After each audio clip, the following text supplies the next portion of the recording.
Hey everybody, this is D Hunter, bringing another action figure review. Today, we're going to look at the McFarlane Mortal Kombat 11, The Batman Who Laughs. The Batman Who Laughs was a skinned variant of Noob Saibot. I ordered this figure from Amazon.com and it arrived today. So let's take a look at the packaging. As you can see at the top, ages 14 plus. This is not a toy. I always think it's hilarious when McFarlane puts it on stuff. This is a toy, just a badass toy. And right across from that message, it says McFarlane Toys. Mortal Kombat 11, The Batman Who Laughs. Here he is in the package. He has a little scythe, and then a display stand. One side of the package, you can see Scorpion from Mortal Kombat. Other side, Mortal Kombat 11. The bottom, got a bunch of credits, and there is a barcode, in case it helps anybody. And on the back side, Scorpion once again. Not sure why they changed a package. They don't show the character anymore. Just simply a generic Scorpion on every package. So no further ado, let's open him up. Alright, now that we got this figure out of the package, here he is with all his accessories laid out. He comes with a display stand and a little sickle. Before we take a look at those, let's talk about and check out the actual figure. So this is the Batman Who Laughs. In Mortal Kombat 11, the Batman Who Laughs is a variant of the Noob Saibot character. I'm really curious if there are any shared parts between Noob Saibot and the Batman Who Laughs. And my first thoughts are, it doesn't appear. It looks like everything is brand new for this figure. So let's take a look. The Batman Who Laughs is essentially a Joker and Batman hybrid from one of the dark multiverses. It's Bruce Wayne, who got gassed by the Joker and became this. So starting with his head here, he's got that typical crown that he always wears. Covering up his eyes, he's got spikes sticking out. A couple spikes at the top, simulating bat ears. Pale white skin. His mouth is grinning ear to ear, exposing his disgusting teeth. He's got blood all over his mouth. He's got this leather outfit, these buckles all over it, sort of an S&M look to it. A little chain wrapped around one of his wrists, small little bracelet there. A lot of leather, a lot of stuff just sort of dangling. His little jacket here, you can lift it up.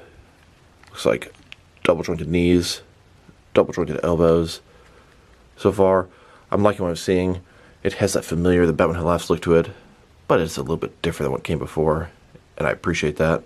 And just a closer look at his face and head sculpt. Look at those nasty teeth. I think it looks fantastic.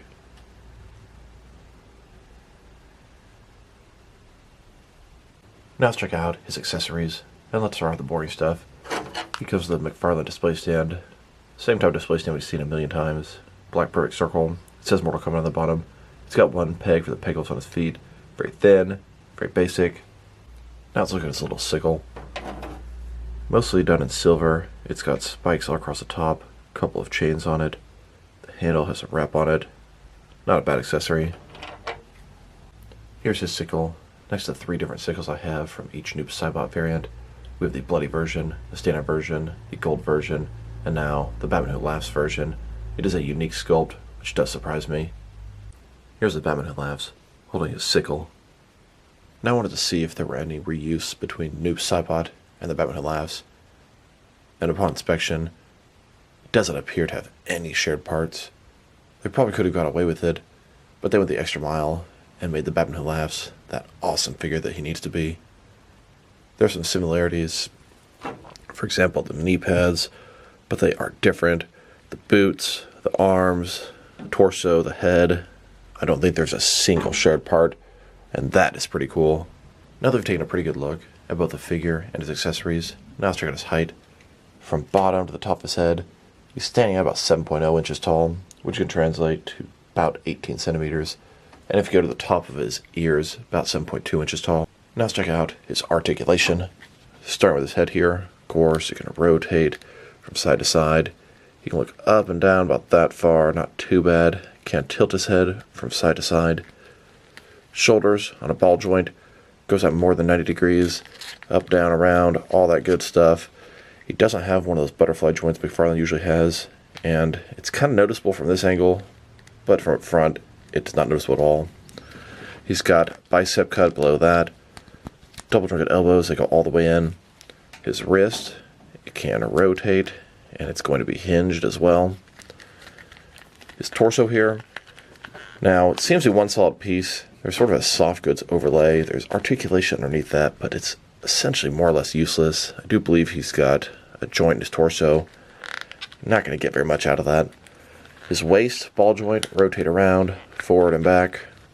Legs, complete of splits. Not a ball joint, but a similar type concept. Rotation is non-existent. They go forward about that far, back, not much.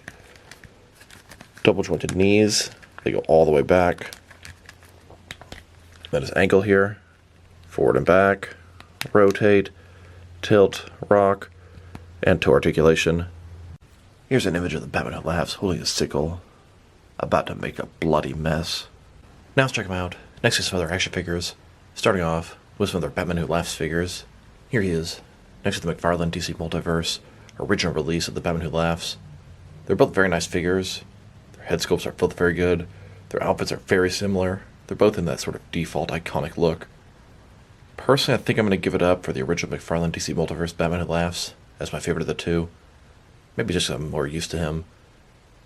They're both very nice, and they both look exactly like they should look. And here he is, next to the Sky Tyrant version. Then, next to the regular version, with the Sky Tyrant screaming head on. And here he is, next to the DC Direct, Batman The Adventures Continue version. And now, with the McFarlane Superpowers version. Here he is, next to the McFarlane DC Multiverse Collective Build of The Darkest Knight. The Darkest Knight is a Batman Who Laughs in his final form from the story Speed Metal. And here he is, next to McFarlane's Infected Batman. This Infected Batman is the Batman Who Laughs before he got his own costume. Right after he was infected, still wearing the Bat costume, going around, murdering the Bat family and the Justice League. Here are all of the Batman Who Laughs figures. Quite a popular character, right up McFarlane's alley, and I'm pretty sure they're not done making him. Now let's check him out. Next to some other Mortal Kombat 11 figures. I don't actually have this entire wave. I ordered the Batman Who Laughs from Amazon, but I have the bundle from the McFarlane Toy Store. And honestly, I'm a little surprised the McFarlane Toy Store didn't ship them out first. For a while, they were going with home runs there, but it seems that they're kind of tampering off a little bit. The rest of this wave is the Batman Who Laughs, Shadow of Spawn, and Cabal with rapid red colors.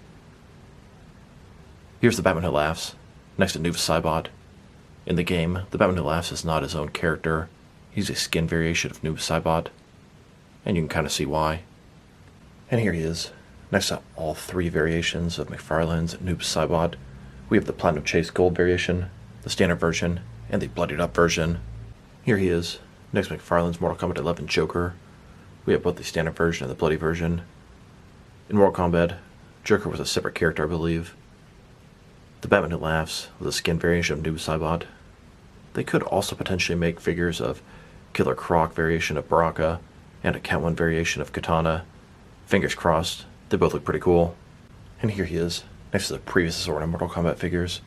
We've got Commando Spawn, Nightwolf, and the third version of Baraka. Here's my entire collection of McFarlane Mortal Kombat 11 figures. I have all of them, except for, of course, the other figures from the new wave, Spawn and Cabal. It's quite the collection at this point, but they need to quit bullshitting all the other Mortal Kombat characters. They keep doing these paint variations, which I do enjoy, but give us some more characters, especially the females. Come on, McFarlane. This line's been going on long enough. They should have made every character at this point. And here he is, next to a Mezco Mortal Kombat 10 figure. These are on the smaller end of 6-inch collecting versus McFarlane's 7-inch scale. Now let's check them out. Next to some McFarlane DC Multiverse figures, specifically focusing on Batman and the Joker, for obvious reasons. Here he is, next to several different Batman figures. These are all based off the comics. Then, with some more Batman figures. These are also based off the comics. And here he is, with several more Batman figures. These are from different various forms of media. And here he is, next to several different McFarlane Joker figures. Now let's check him out, next to some action figures from different various companies, to see how he fits in, both scale and style-wise, in case you want to know what lines you can mix him with. Since he's a McFarlane figure, they're typically the 7-inch scale. I'm going to start off my comparisons with some of the large action figure lines I collect, and work way smaller. But first, let's check him out with some of his McFarlane Toys brothers. In front of you are 5 different action figure lines, all from McFarlane Toys, all 7-inch scale.